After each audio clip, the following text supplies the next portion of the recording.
Kidmissing TV. I am your host, Angelina Wilson. There is no poster for this video. This video is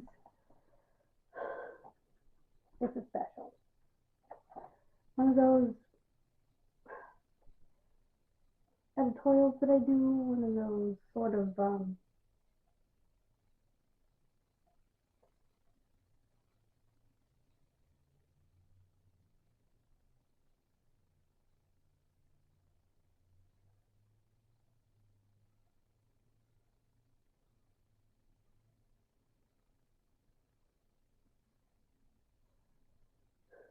we do these occasionally where we just really do like something from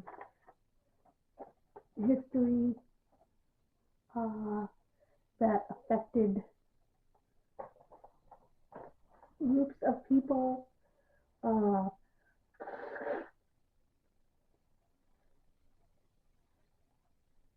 expose. That's the word I was looking for. It's an expose. And this case is closer to me. And yes, I've done cases of people I actually knew, which is crazy in and of itself. This case involved my own doctor. I kid you not. This was the first time a doctor was found guilty of malpractice in the United States in causing AIDS and hemophilia.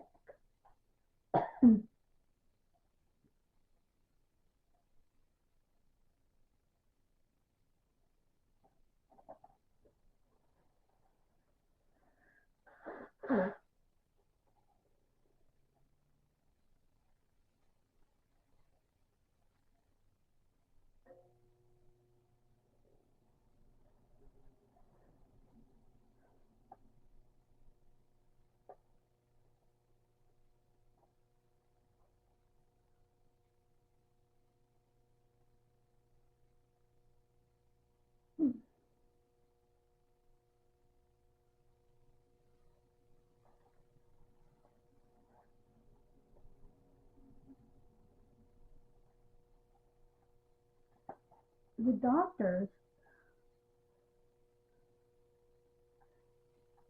Doreen Bretler, who was my doctor, and Peter Levine, of the New England Area Comprehensive Hemophilia Center in Worcester, which was a federally designated treatment center at the University of Massachusetts, failed to warn the parents of the risks posed by HIV. They did not treat aggressively when he came down with HIV.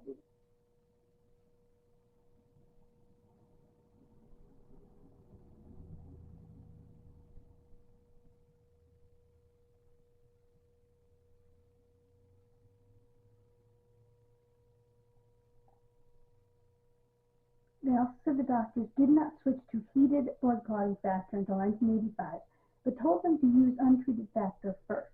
We were led to believe that there was a very low risk. I think they sat back and watched how long it would be before our son would convert, end quote, to HIV positive status, his mother Diana said.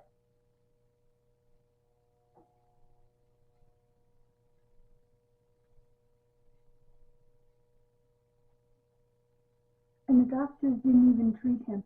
He was found to be positive in 84-85, but the doctors would not give him antiretroviral treatment until 1991, 4 years after AZT became available.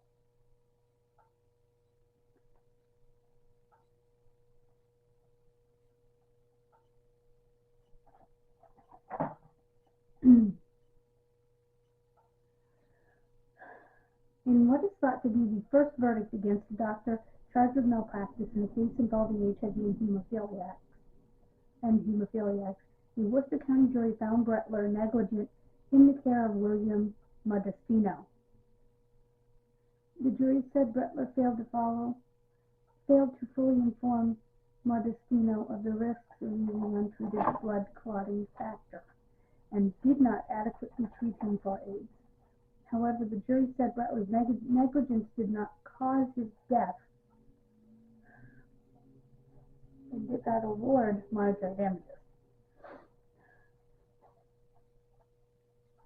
to the family. Levine was also charged in the suit, but the jury did not find him culpable.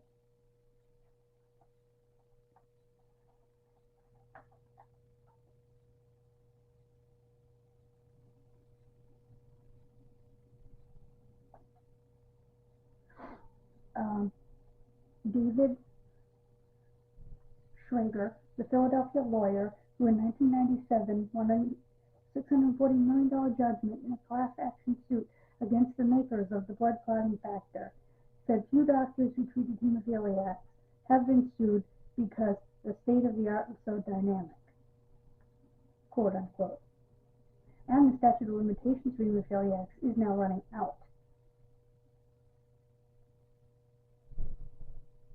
And doctors like Levine, who was preeminent in the field, quote unquote, should have known the risks to hemophiliacs earlier than other physicians. Butler's attorney said she regrets the death of her patients, but added that everything she did was entirely appropriate and totally consistent with what physicians were doing at that period of time. It's a direct quote from the Boston Globe from April 2nd. Oh, okay.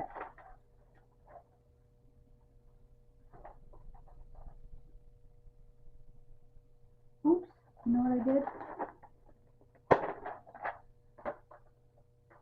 Okay. Now, look at this.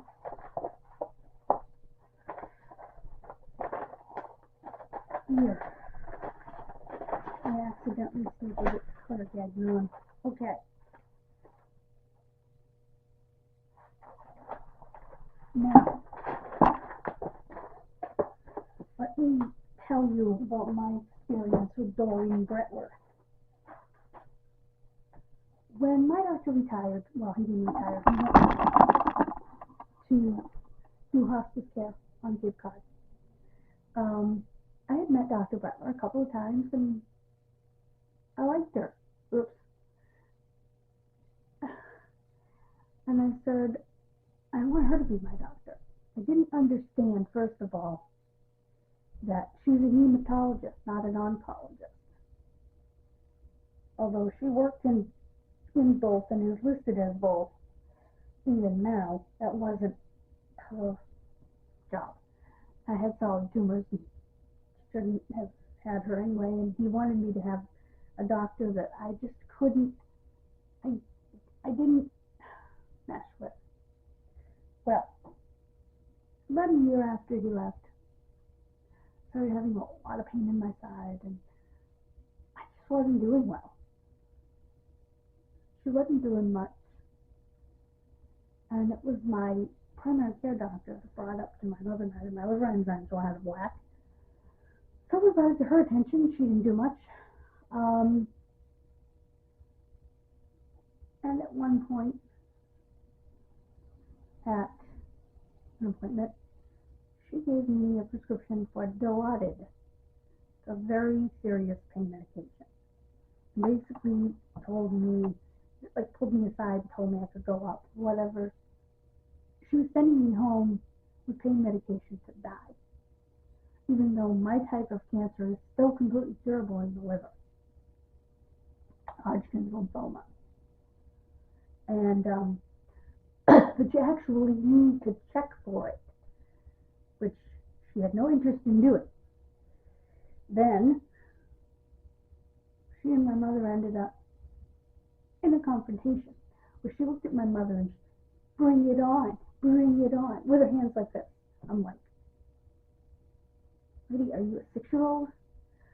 And it was terrible. Then she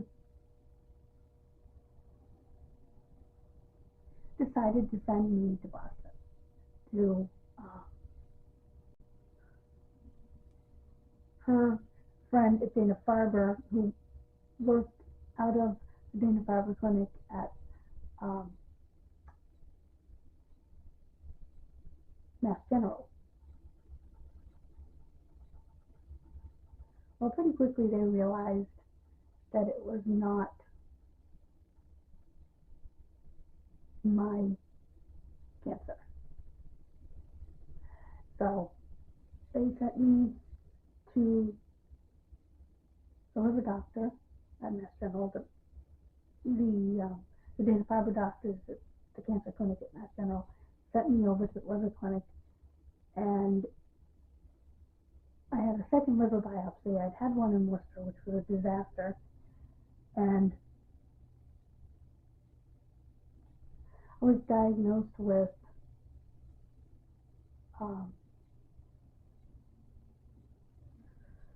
autoimmune cholangitis, which is a disease of the bile duct, which causes them to inflame and to, they don't work right. And so, because your immune system is attacking the liver and the bile ducts. And because it took a while to get a diagnosis, because it's a very rare condition, that resulted in a small amount of cirrhosis for me, which results in a higher chance of liver cancer. So, he started me on treatment, and I've been on treatment ever since. 2000? Yeah. 25 years. That's crazy, Doc.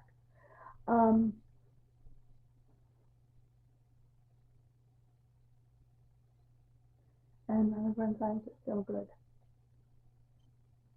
Very grateful for that. But having a disease where your liver could fail, you know, it's frightening. Only you could end up with liver cancer, which I have not. And I have not ended up with colon cancer, which is also a risk that I have because I have Crohn's. It was funny, when I had all the blood work to try to figure out what was going on with my liver and my immune system and all of that, I had all of the markers for lupus except for one. I'll tell you, that scared me more than anything, because I know that if lupus attacks organs, it's deadly. So it's kind of not something you want to think about. But anyway, so Dr. Bretler, another thing that she did is that her nurse, one day my mother and I are sitting in the waiting room, and her nurse goes, gets my file, pulls a bunch of pages out of different areas of it, like tears them out, crumples them up, and throws them away. And my mother points it out to me. Listening, like, how is she doing? Then, after I started getting treatment and, you know, moving on, her nurse would call and pretend to be a survey or something. Finally, my mother said, she's a child. And the nurse, in her own voice, she's not a child. She's 20 blah, blah, blah years old. And it was like, I knew you were Bretler's nurse. What the hell, you know?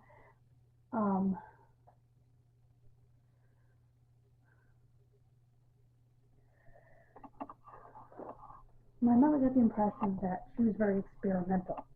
And if you see from the lawsuits, clearly my mother was correct. And it was my mother that actually found that in the newspaper after I was done with her and started going to Dana-Farber in Milford.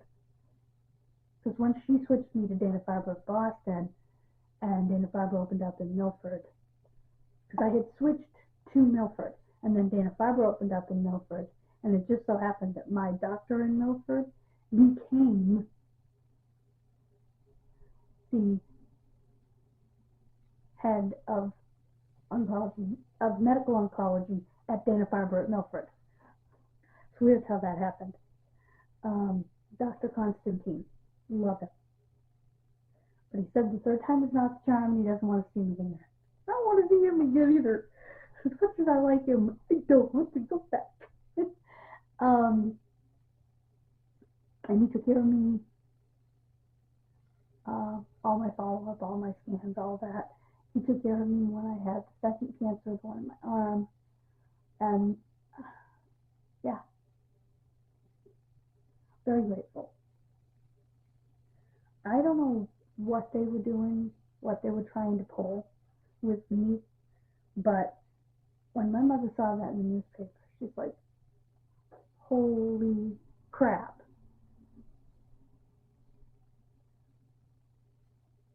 And she showed it to everybody. But she did not want anybody with that doctor. Especially after the way she treated her.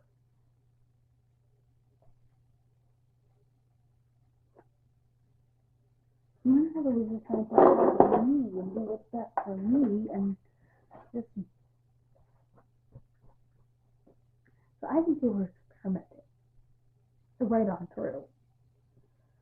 Now, my time with her was 1999 to early 2000.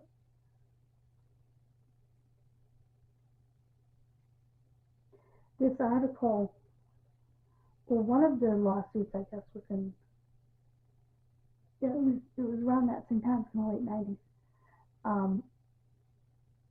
And my mother happened to find that article right around the time that I left her. So,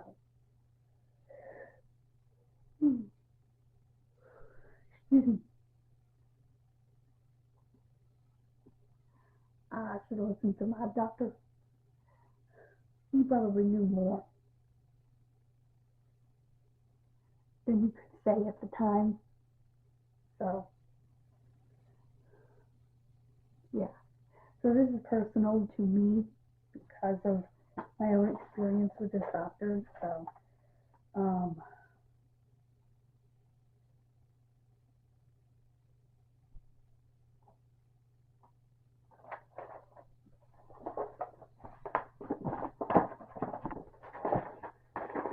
I just think, and they were also, by the way, if I could find the full article, which I cannot read because it's behind a paywall, the patients were also getting hepatitis. So,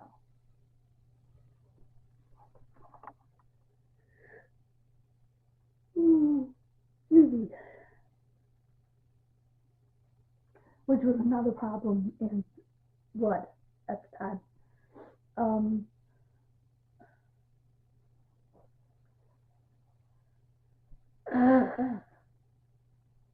And what they've discovered since I was diagnosed with my disease is that my disease is actually a form of autoimmune hepatitis. The hepatitis that's autoimmune. Which actually my doctor knew, because I remember him saying to me, I was kind of half out of it, you know, drugged. Okay, we're going to check on your hepatitis and, you know, do the biopsy, the liver biopsy. And hepatitis, so any inflammation in the liver is called hepatitis, which makes sense. Liver-titis inflammation. Well, hepatos, liver, itis, inflammation.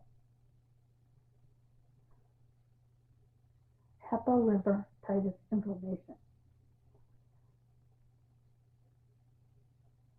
So that makes sense. But they do believe, you know, as time went on, my doctor was a little ahead of the curve, but as time went on, they figured out that it's likely the same disease. I think they changed the name to autoimmune hepatitis. I could be wrong.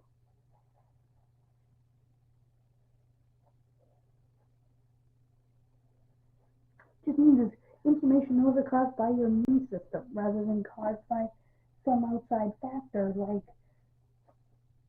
alcohol. Matter of fact, on my forms a lot of times in the doctor's office, it would say NA hepatitis. It means non-alcoholic. That's what I'm listed as. So, but yeah, I just wanted to tell you that story and tell you my own experience with her, so you know where I'm coming from. It took me a bit to find the article, and like I said, I had to go to other sources because the original article is behind a paywall. Unfortunately. And I have 30 seconds left of battery, so thank you so much for joining me. God bless you. Have a wonderful rest of your day. I will see you, well, Friday on this channel and tomorrow on the main channel. Bye, guys.